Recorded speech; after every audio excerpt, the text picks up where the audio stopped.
now I guess we can talk a little bit about our thoughts on revenge. Yeah.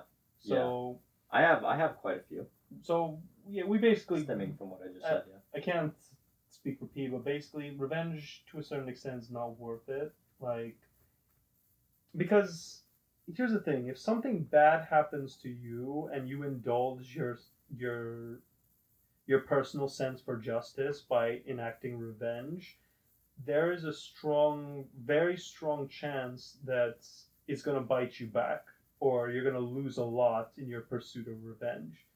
Like, you just kind of lose yourself, and it's in that sense it's not worth it, because I like to believe the vast majority of people and all of the people who listen to the Stay Positive podcast have a beautiful life worth living. Yeah. And you don't want to waste that simply because of an unfortunate accident.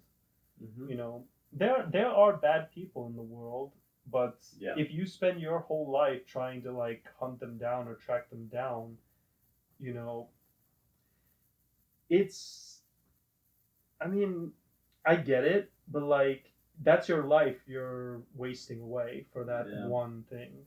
Now, to a certain extent, if this is like a massive problem, like, for example, like child abduction or that kind of stuff, that's less revenge and more like stop this illegal horrible stuff.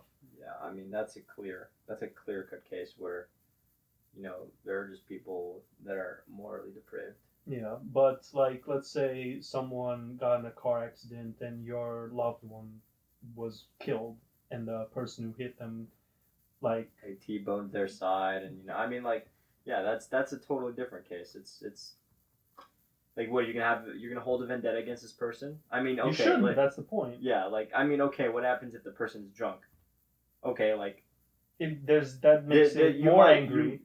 you might think this is controversial, but I don't think like any person that was like drunk, like, yeah, it's extremely irresponsible, and they should still be held accountable.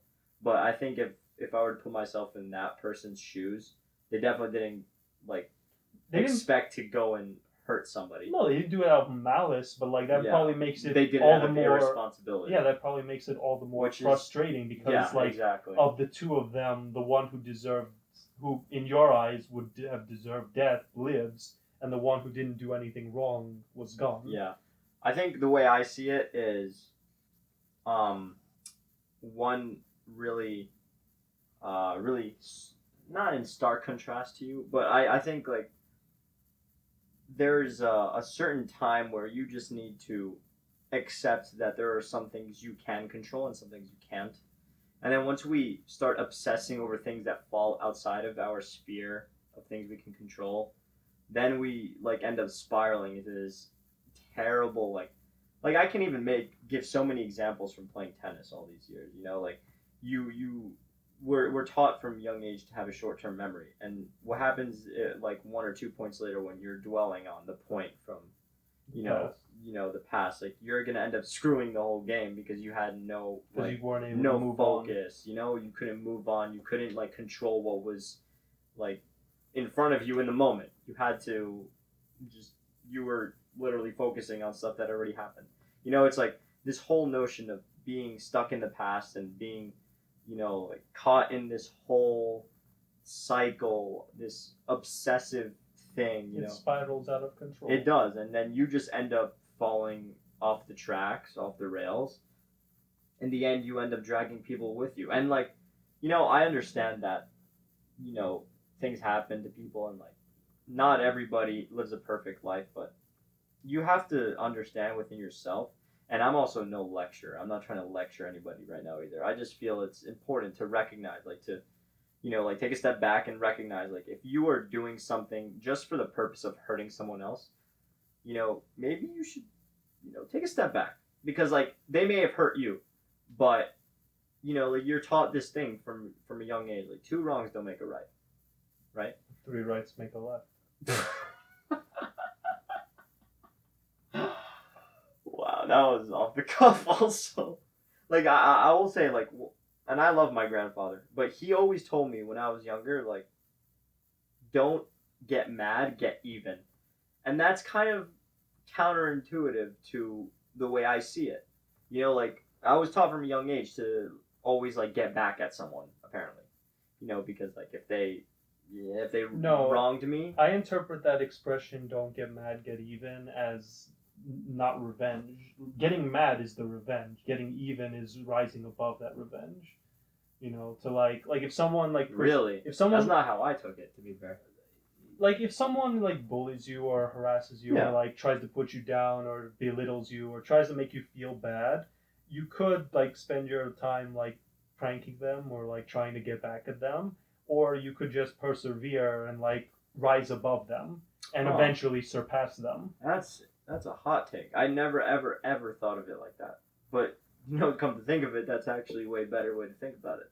Yeah, that's why I chose to think. I know what the expression "don't get mad, get even" means. Oh, yeah. Basically, from the surface level, it sounds like don't like don't get overwhelmed by your emotions. Just get back at them. Just get them back. And That's how I thought of it all the time. no, that's fair. I mean, to a certain extent. Well, in that case, I apologize. No, no, for no. listening, Grandpa. No. I think that's how it's supposed to be taken. But like the thing is, usually revenge is very linked to emotions. Like you're Yeah. not really thinking rationally when you're going Yeah. for revenge. Emotional instability, emotional insecurity. That is like another primary cause of the need to get back at someone. Like there was one time in high school, and this is such a horrible, stupid example, but I still love it. Is someone stole my clothes from my locker? What? Yeah, from my gym locker, and I was No way. just like, and I found them. Like I found the guy, and I found his locker open. I saw my clothes in there. I'm like, hey, I think those are my clothes. He's like, nah, man, those are my clothes. And I'm like, I'm pretty sure my size is bigger than yours. If you just like give me my clothes back, I'll show them. It's like, nah, man, those are my clothes, right? And like, I could have gotten mad. I Yeah. could have like go overreacted, but I'm like, all right. He proceeds to like talk to some people, like basically looking away from the locker, and I stealthily like steal my clothes back. I steal my clothes back, put him in my locker, and walk away. Wait for him to leave, and then I change back into my clothes. And I'm just like, if I got mad, I couldn't have done that, and I probably would have gotten in trouble, right? But So are you telling me to hold you on a pedestal for keeping your cool and no, I'm like, saying pulling a fast one on this kid? I'm saying keeping your cool is definitely the best way to go about things. Because if you get true. you get angry, I've met so many people. Not so many. I've met a very strong handful of people that when they get mad, they say things and do things, and then they don't even remember doing or saying. And I'm like they black out completely. and I'm just like, you don't remember like all the swear words and death threats that you like said like, just yesterday. It's like that doesn't sound like me. I would never do that. And I'm just like, it was you. It just shows you how like intoxicating anger and frustration can be. Yeah, that's true. I mean, sometimes people when they see red, they only will see red, and like until the blood pressure goes down, it's tough, man. But yeah, it's linked to that emotional, that sense of emotional instability. Like if you're, I don't want to say weak emotionally, but if you don't have your emotions in check, if you're unable to keep a fine balance. Like, I'm going to sound like some kind of monk right now, but you want to keep your zen. You know what I'm saying? Like, keep yourself spiritually intact. What's Zen? You've never heard of, like, Zen? Like, Zen monk master? Or like, what is it? I have no idea. Like a spiritual equilibrium? Yeah, think of it as, like, emotional equilibrium, Just stay balanced within yourself. If you cannot find that, then, like, the odds of you spreading that to someone else also increase like tenfold. Because, dude, like one thing that we both know is that positivity is definitely contagious, but negativity I feel like is 10 times more contagious. Misery likes company. Yeah, dude. Like all the bad things in the world, I feel like are just they spread like COVID-19. Yeah, I mean, look at all these riots. These are dozens, if not hundreds, of people that like, quote unquote, unified because of a cause, but like they're acting out of anger and spite. I don't want to say all of them, but it looks and sounds like a lot of them aren't really thinking. They're just feeling angry and they're just channeling it out in a very destructive manner, you know, which I I think is guess, yeah. counterintuitive. I guess the way I see it is if you want to really kind of add to someone's life, or if you want to really get back at someone, show them why what they did is wrong and help them understand. Like try to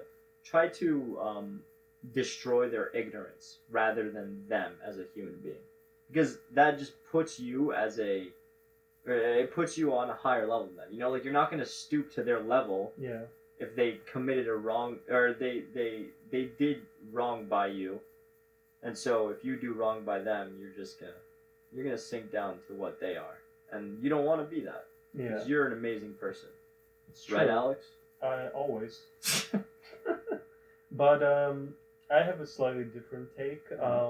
If someone wrongs you, you should you shouldn't try to sober them up depending on what the wrong is. Like if the wrong is something minor or something major but unintentional, then maybe yeah, you can try to reason with them. But if the person is genuinely a malicious character or someone who has no shame of course. in like doing bad to you and doesn't bat an eye, then you should first of all, I think I think I should specify that being kind and rising above someone does not mean just taking it, right? When someone does you wrong the first time, you shouldn't go after revenge, but definitely be more cautious and aware for the second time.